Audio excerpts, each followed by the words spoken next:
एक समय की बात है कि दो भक्त, दो संत बने हुए थे, उन्हें चेले बना रखे थे।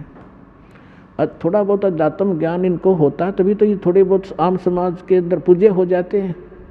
तो वो दो संत थे, एक संत कहने लगा चल मेरे शिष्य हैं वहाँ चलते हैं, वो दूसरा भी साथ चला गया। तो जिसके वो जाकर रुके उस बहन ने नाम ले रखा था, दीक्षा ले रखी थी। उसके घर उसकी बहन आई हुई थी, उस बहन की बहन है, और उसकी बहन की लड़की विधवा हो गई थी और वो बहन बड़ी टेंशन में थी।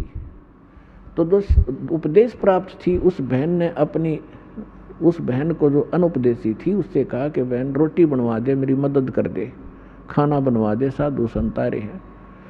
तो उस बहन ने वो खाना बना दिया जिसकी बेटी विधवा हो चुकी थी। उसी टेंशन में थी वह, क्या होगा मेरी बेटी का, छोटे छोटे बालक हैं, हाय भगवान के ऊपर कैसे गुजारा होगा। माता पिता को तो बड़ा टेंशन बनी रहती है। अब इन विचारों से ग्रस्त उसने खाना बना दिया, संतों ने खा लिया, वह सो गए। तो सुबह जो दूसरा था वो उठा और इतना टेंशन में उठा कि भाई क्या हो गया। उठकर उसने अपने साथी से बताया कि भाई आज तो ऐसा सपना आया जैसे मेरी लड़की विधवा होगी हो, और उसका क्या होगा, मतलब बुरी तरह तड़फड़ा था। आँख खुली जब चैन हुआ है तो वो बुद्धिमान था, उसने कहा अपने मित्र से कि क्या इस परिवार में किसी को कोई आपत्ति है। तो बोला जी मन ने भी नहीं पता, पता करता हूँ। उसने अपनी शिष्या बुलाई कि बेटी आपकी कोई तकलीफ है किसी प्रकार की, कोई लड़की को हानि होगी है। तो वो कहने लगी जी मुझे तो कुछ है नहीं, आपकी कृपा से मेरी बहन आई हुई है और उसकी लड़की मर गई, उसकी लड़की विधवा होगी, अभी 10 से 15-20 दिन हुए हैं और वो आई थी। तो उस संत ने पूछा क्या खाना किसने बनाया महाराज, कि उसी ने बनाया था। अपने आत्मा उस बहन के द्वारा बनाया गए भोजन में भी विचार प्रवेश हो गए और उस संत के ने खाया उस पर भी प्रभाव डाला उसने। तो इसी प्रकार अब ये अच्छे वचन, अच्छे ज्ञान, अच्छी वाणी जो भी जैसे कोई कहीं भी इस क्रिया कर रहा है तो उसी के अंदर प्रवेश करेगी। जैसे कोई सेठ है बैठे बैठे मंत्र कर रहा है और काम क्या वहाँ पर वाणी ला ले अपने भगवान की, दुकानदार है या कोई किस मजदूर है और कहीं भी जो कार्य करता है अपना, तो वहाँ क्या होगा कि उस सामान के ऊपर भी इसका प्रभाव पड़ेगा, जो और खरीद के ले जाएंगे उनको भी असर होगा। तो इस प्रकार हमारे जो सभी की आत्माओं पर पाप कर्मों का विष चढ़ने से मूर्छित पड़ी है या जागेगी और फिर भजन में लग गएगी। तो इस प्रकार इस परमात्मा का जो ये इंस्ट्रूमेंट बनवाने का जो उद्देश्य था, प्रयोजन, ये कोई ऐसे नहीं है।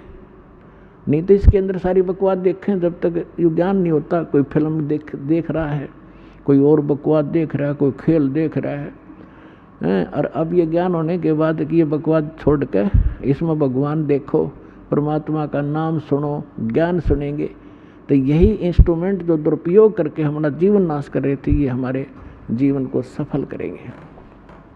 तो परमेश्वर आपको क्या बताना चाहता है दास परमेश्वर के इस ज्ञान के माध्यम से, कि आप यहाँ जिस दिन से दीक्षित हो जाते हो, आपका वो एक मानुष जन्म प्रारंभ होता है।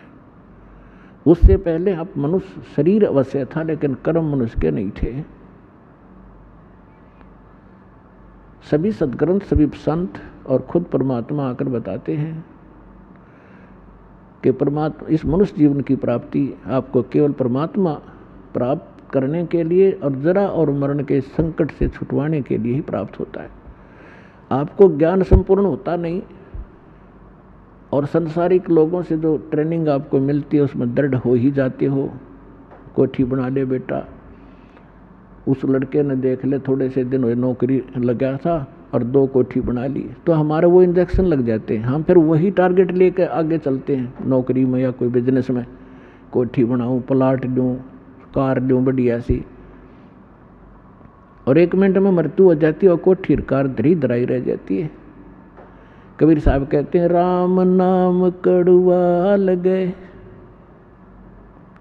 राम नाम कड़वा लगे ये मीठे लगे दाम, दुविधा में दोनों गए भाई माया मिली ना राम। पुण्यात्माओं, इस अध्यात्म मार्ग से जब आप परिचित हो जाओगे, आपको कोई किसी प्रकार की भी शंका डाउट नहीं रहेगा। जैसे आपको ज्ञान वही होता है, प्रमाण वही होते हैं, उदाहरण वही होते हैं जो रह रहकर पूरे वर्ष सुनाए जाते हैं। और आपकी आत्मा को ये ज्ञान और ये प्रमाण कितनी बार सुने उतनी बार अच्छे लगते हैं, तो आप स्वस्थ हैं। और जिसको ये महसूस होता है कि ये सत्संग तो मैंने पिछली बार भी सुना था, ये बात सुनी थी, तो ये आपकी कमजोरी है, आपके कोई वीकनेस आत्मा में आ चुकी है। जैसे एक स्वस्थ व्यक्ति होता है, वो सुबह खाना खाता है, रोटी वही होती है, थोड़ी बहुत दाल सब्जी में बेशक फर्क हो जाए, अंतर हो जाए, और सुबह खाना खाया और शाम को वही रोटी फिर रखी है और आपको रुचि नहीं बन पा रही है, तो आप अस्वस्थ हो गए हो। और यदि आपको वही रोटियां फिर उसी तरह रुचिकर लग रही हैं, तो आप स्वस्थ हैं। और दिन में 3-3 बार खाते हो, रुचिकार लगती हैं, तो आप स्वस्थ हैं। इसी प्रकार अब ये ज्ञान वही है, और जितनी बार सुने और जितनी बार ये आपको उतनी ही बार आपको ये अच्छा लगना चाहिए, तो आप स्वस्थ हैं। अन्यथा आपको फिर कोई पाप कर्म ने घेर लिया। अब जैसे रोगी व्यक्ति है और वो भोजन प्रतिदिन खाता है 2-2, 3-3 बार, और जब वो रोगी व्यक्ति हो जाता है वो, तो उसको एक समय भी एक ग्रास भी खाने की रुचि नहीं रहती। कारण क्या हुआ कि उस रोग ने उसके शरीर की व्यवस्था खराब कर दी। जो मीठी वस्तु थी, खाने योग्य पदार्थ थे, वो भी कड़वे लगने लगे। उसका तरीका क्या है? उसका तरीका ये है कि कड़वी, जैसे किसी को मलेरिया हो गया और उसने वो कड़वी कुनीन रोटियों तो भी कड़वी वो खानी पड़ेंगी, ना चाहते भी खानी पड़ेंगी, चाहे वो रुचि कर लगे चाहे ना लगे। उनके खाने से फिर धीरे धीरे बुखार ठीक होगा, जबर ठीक होगा, तो वह रुचि भूख बढ़ेगी और फिर स्वादिष्ट, स्वस्थ होते फिर स्वादिष्ट हो जाएंगे।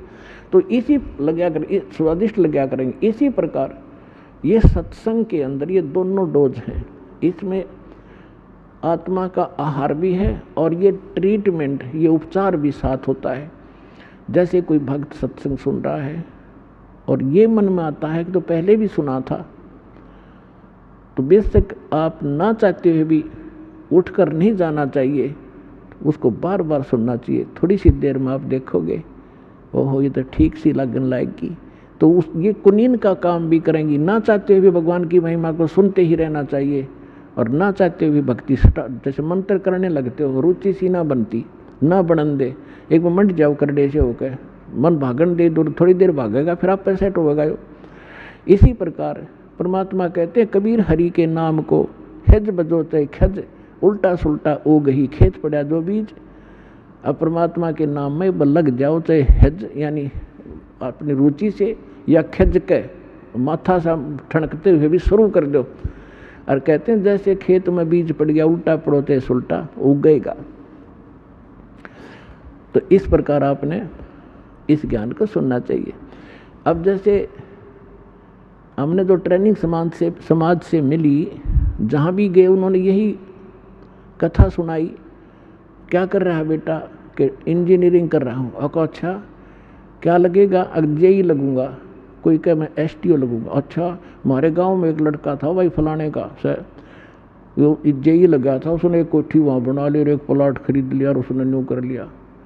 तो हमने फिर वही सोच हो जा BCA बनावांगे, जेई लग गया SDO लग गए, तो वो इंजेक्शन लग गए तो हम उधर प्रेरित हो गए। अरे ज्ञान सुनाएंगे भगवान का तो हम इधर दृढ़ हो जाएंगे। वो तो हमें जहर दिखाई देगा, कोठी और बंगला में सारा जीवन नाश कर देना, मामूर्ख व्यक्ति का काम दिखाई देगा।